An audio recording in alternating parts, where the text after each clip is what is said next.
everybody. This is Dave, your host. Last couple of episodes, this is episode number 5, I've been talking about the soul and the body. Or I should say the body, mind, and soul.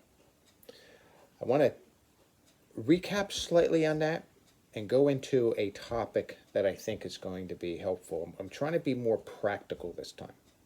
I'm trying to give people tools to learn how to listen to their soul. And I'm going to be starting that today.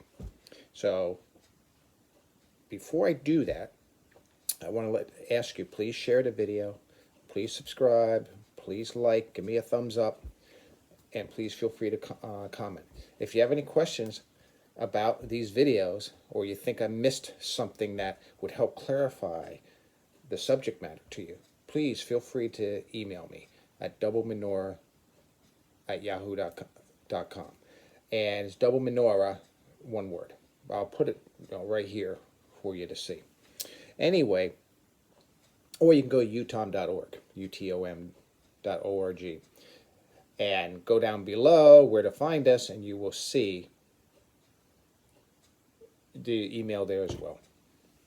All right, so let's get rolling here. Now, like I said in the past, I've been talking about the body, the mind, and the soul. And I've stated that we have to understand we're not a body mind with a soul. Because when we do that, we restrict the soul. We focus on the body and the mind, and we don't make room for the soul. So we have to open that up. How do we do that? Well, we reverse the order. We have to understand we're a soul with a body. So we have to immediately go soul, mind, body. Now, in spite of that, there is a missing key in that hierarchy that's being described. You've got the soul. So we understand that. We have a mind. We understand that. And then we have the body. We understand that. But there's something in between the mind and the body. And that's called our emotions. Our emotions pop up if we don't agree. In other words, a tension between the mind and the body creates emotions. So, if let's say I see a juicy steak, and my body says, oh, I gotta have that, and I start watering. My mouth starts watering, and I just can't wait to have that steak. And the mind comes along and says, yes, you're hungry, so go and eat. Your body and mind are now in agreement. So you experience joy, pleasure, happiness. Everything's good in the world, nothing's going bad. Now, after the meal, you look over and you see a dark chocolate cake. And you say, ooh, I want that. You start watering again. Your body says, I want that, to your mind. Your mind goes, you have to worry about your sugar level. It's probably not a good idea. You shouldn't eat that. What happens? Your emotions rise up. You get frustrated. You get angry. You get moody. Because now there's a clash between the mind and the body. And we're going to cover why that knowledge is important to us. So let's go to our mind for a moment. Our mind is really split into two. We have what's called an upper mind and a lower mind. The lower mind is the mind that's part of the body.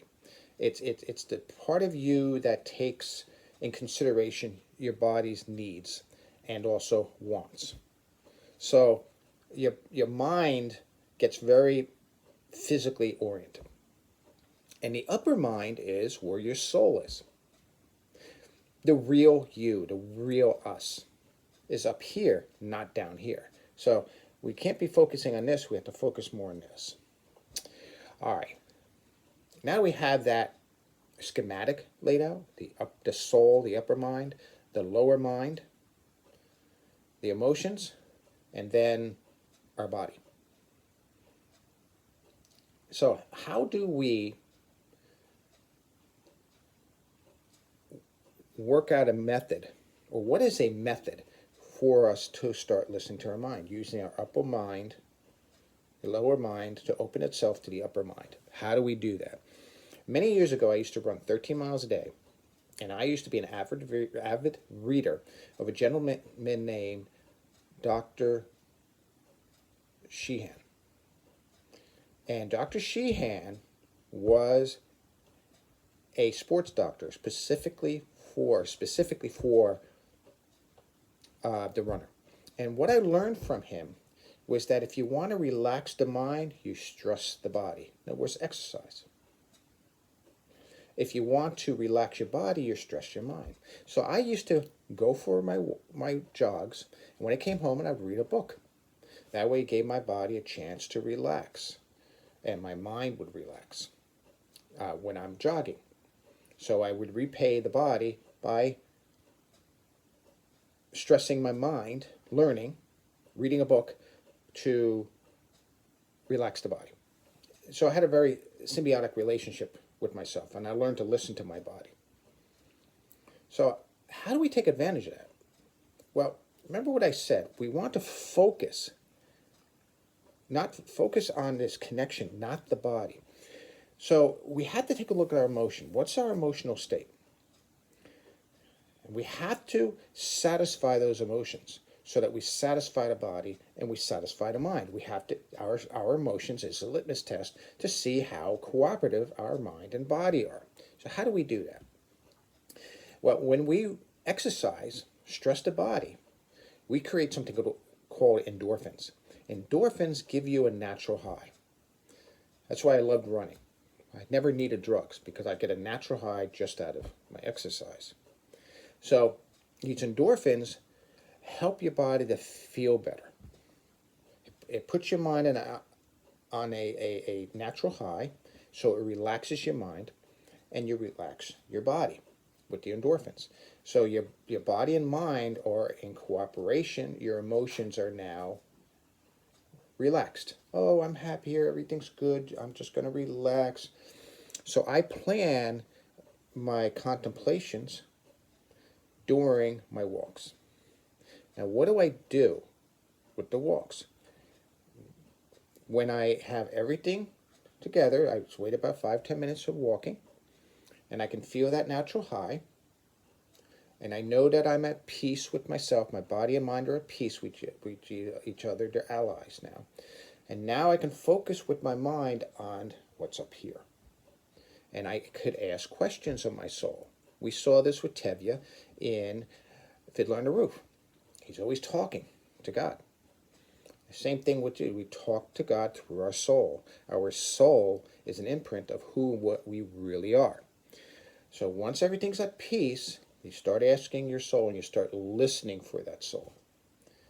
And you get your feedback. Now this is a way, not the only way, but this is a way that I feel I can encourage you to understand how to become receptive of the real you.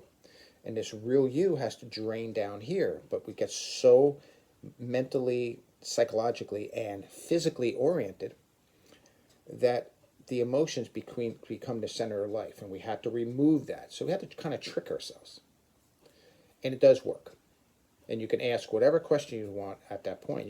And your mind will, if you're patient enough and you're quiet enough, you will hear the responses. You will receive a download, to use modern terms. Give it a try. Tell me what you think. Share your experiences with me. I would enjoy it. Again, subscribe, share, thumbs up, comment. If you need to talk to me specifically, I didn't put a lot of details in here, but there's enough here to get you started, to get you rolling. So please feel free to contact me at doublemenorah@yahoo.com or go to the website utom.org. So everyone, blessings. Have a great remainder of your weekend, Shabbos, Shabbat, and enjoy. And like I said, please share with me. I really would love to hear everything. Blessings to all of you.